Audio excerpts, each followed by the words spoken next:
मंच पर विराजमान आदरणीय जोशी सर, सुरेंद्र कुलकर्णी जी, वैभव जी, अन्य नेतागण, उपस्थित भाइयों तथा बहनों, बात पुरानी है। शिवसेना की स्थापना 1966 में हुई। 67 में शिवाजी पार्क रहने गया। जोशी सर को मैं काफी जब मैं युवा था, मेरे बाल काले थे, तब से देखता आया। उनका भी वही है ना।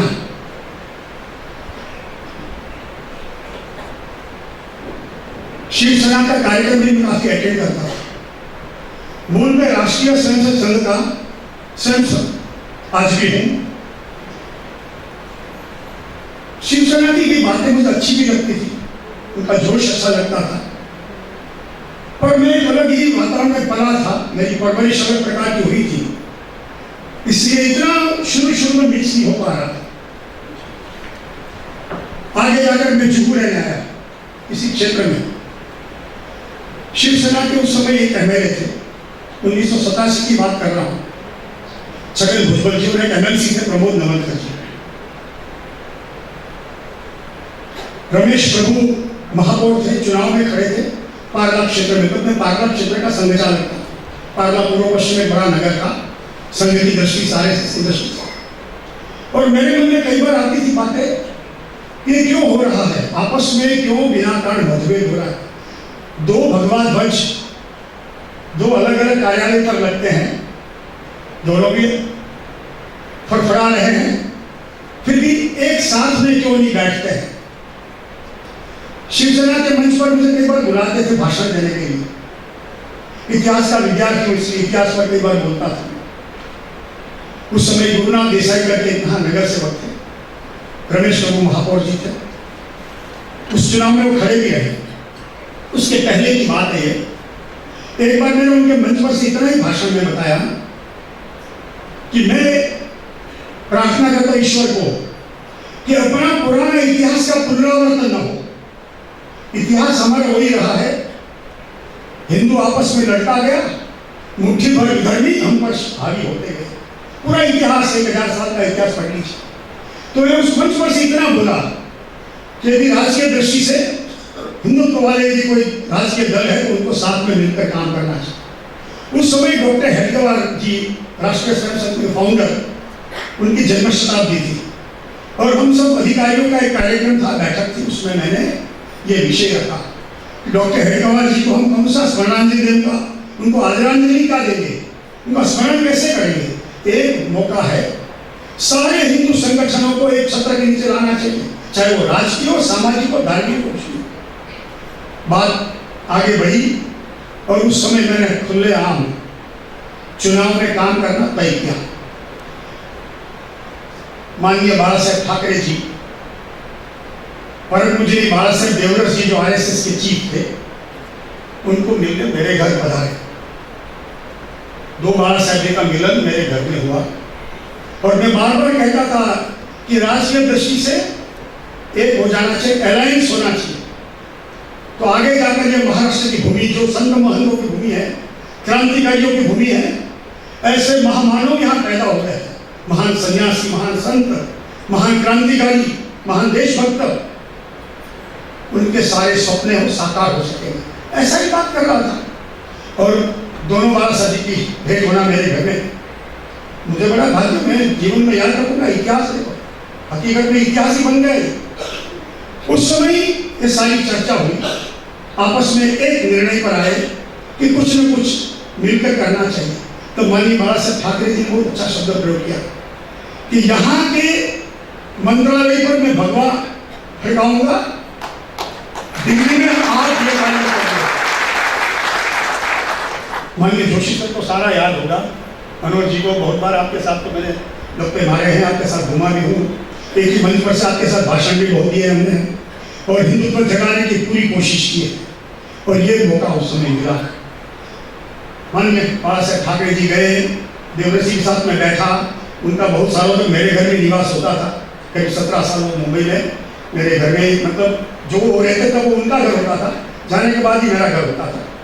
इस प्रकार से हम साथ में रहे। मुझे मौका मिला और ये सारी चर्चा हुई, उसका परिणाम आज दिखाई पड़ता है।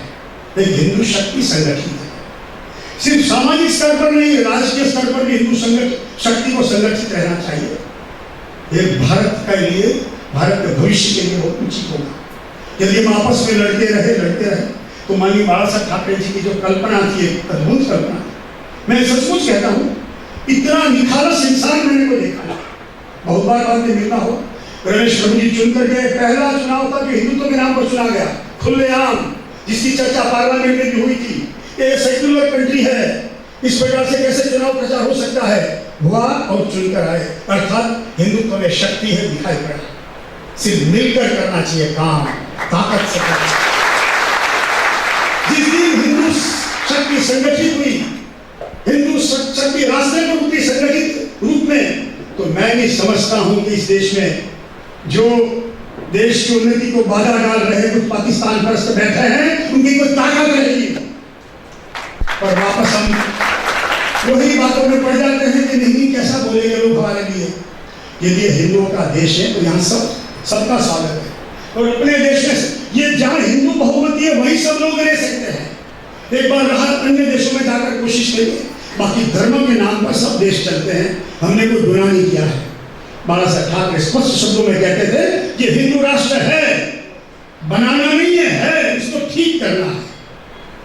बस यही समय अभी आ गया है और सही अर्थ में इनको आदरांजलि देनी है। ये पुस्तक में तो कई बातें लिखी होगी, मैं जानता नहीं, मुझे पुस्तक पढ़ने मिलेगा तब पता लगेगा आगे।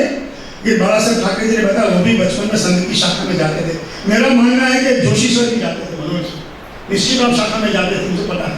आप शिवाजी पार्क वाले, मैं भी वही था, पुराना संबंध है अपना। ये सारे लोग अपने ही हैं, हम सब एक दूसरे के हैं, ये हमें भूलना नहीं चाहिए। कई बाधाएं आगे पीछे आती हैं, उसको दूर करके, और दूर कब कर पाएंगे, जब हम संगठित रहेंगे। संगठन में शक्ति है और ये शक्ति का उपयोग करने का समय आया है। आपने मेरी बात, छोटी सी बात सुनी, बहुत बहुत धन्यवाद, नमस्कार।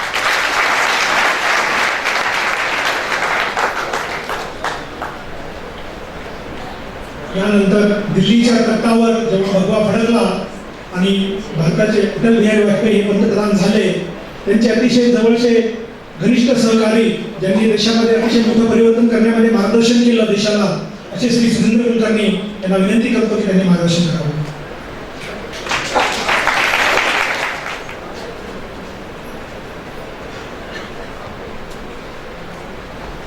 सन्माननीय श्री रमण जोशी सर, श्री वैभव पुरंदरे, श्री अनिल परब जी, श्री मेहता जी, रविंद्र अंबेकर, मंचासीन अन्य नेतागण, देवियों और सज्जनों, स्वर्गीय श्री बाळासाहेब ठाकरे यांच्या जीवन चरित्राचे आज लोकार्पण होत आहे। या कार्यक्रमात मला बोलवल्याबद्दल मी सर्वप्रथम माझे परम मित्र डॉक्टर राजेश सर्वज्ञ यांना धन्यवाद अर्पित करतो। मला आज मित्रो विशेष आनंद होत आहे, कारण या पुस्तकाचे लेखक, तरुण लेखक, अभ्यासू लेखक आणि आता ज्येष्ठ पत्रकार श्री वैभव पुरंदरे हे सुद्धा माझे परम मित्र आहेत आणि खूप जुने मित्र आहेत। जवळजवळ 20 वर्षापूर्वीची गोष्ट आहे। मी त्यावेळी ब्लिट्झ या साप्ताहिकाचा कार्यकारी संपादक होतो। ब्लिट्झ म्हणजे ऋषी करंजिया यांचा वीकली। कदाचित या पिढीला, तरुण पिढीला ऋषी करंजिया यांचं नाव माहीत नसेल, परंतु जवळजवळ स्वातंत्र्यानंतर 40-50 वर्ष देशात विदेशात खूप प्रसिद्ध भारतीय संपादक म्हणून त्यांची ख्याती होती। बाळासाहेब आणि ऋषी करंजिया यांच्यामध्ये एक लव्ह हेट रिलेशनशिप होता।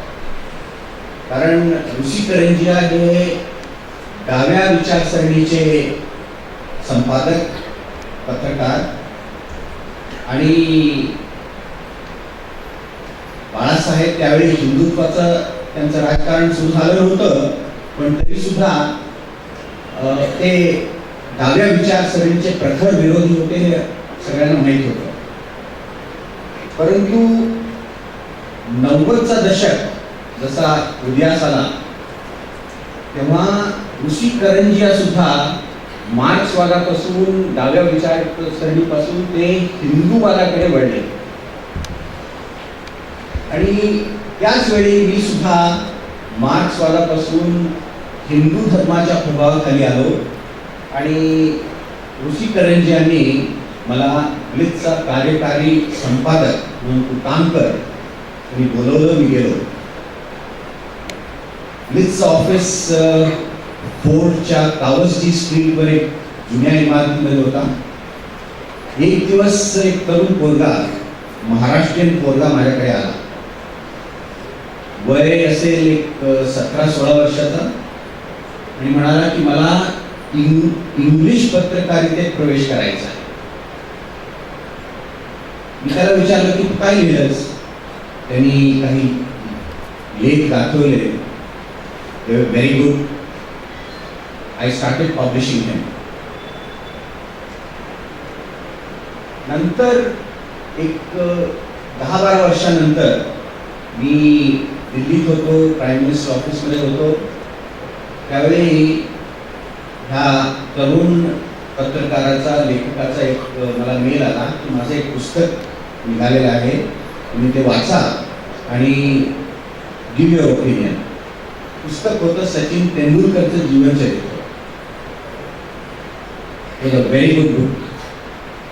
आणि मी पहिल्यांदा सचिन तेंडुलकरचं बायोग्राफी वाचला आणि त्याच्यात खूप काही मजेदार माहिती पहिल्यांदा मला मिळाली. For example, I didn't know, friends, that probably most of you don't know, that Sachin Tendulkar's international cricketing career began by playing for the Pakistani team and not for the Indian team.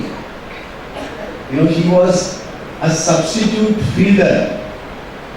All the, or rather many of the regular players of the Pakistani team which had visited India and was playing at Regon Stadium, they suddenly got injured and they didn't have players to field. So Sachin was probably 15 or 16. He was asked to field for the Pakistani team. Very interesting. आणि त्या पुस्तकाचा लेखक म्हणजे वैभव पुरंदरे. आज वैभव पुरंदरेचा हा 3रा पुस्तक प्रकाशित होत आहे. मी सर्वप्रथम I would heartily congratulate him. तो म्हणाला की मी त्याचा पत्रकारितेत गुरु आहे, परंतु आजपर्यंत माझं फक्त एकच पुस्तक प्रकाशित झालेलं आहे आणि ह्या शिष्याचे 3 पुस्तक प्रकाशित झाले.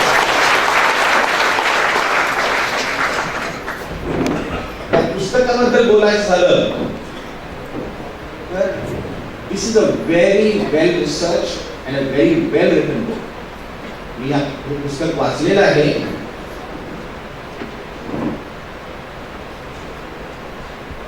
काही पुस्तक असतात खूप वेल रिसर्च असतात पण very dry. They are only meant for academics and scholars.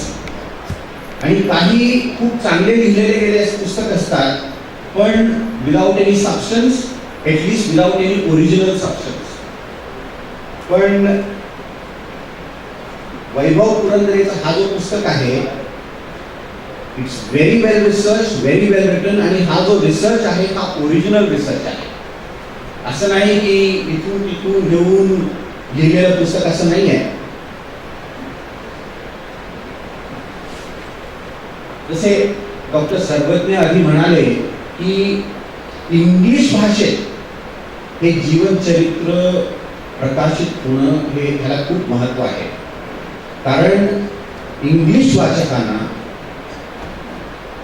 Balasaheb Thackeray कोण होते, काय होते याची नीट समजच नाही आहे.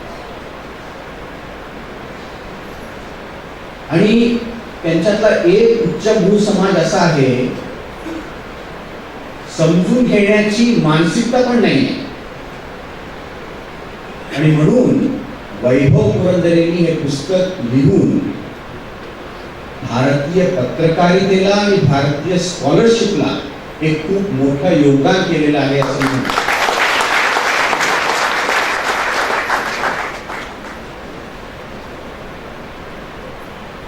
हे पुस्तक बाळासाहेबांच्या जीवनाबद्दल आहे, परंतु हे शिवसेनेचं उदय आणि शिवसेनेचं उत्कर्ष याची सुद्धा गाथा आहे. आणि म्हणून या पुस्तकाचं वैशिष्ट्य अजून वाढलेलं आहे. बाळासाहेबांचं समाजकारण, राजकारण याचं मूल्यांकन कसं करावं, मला तरी असं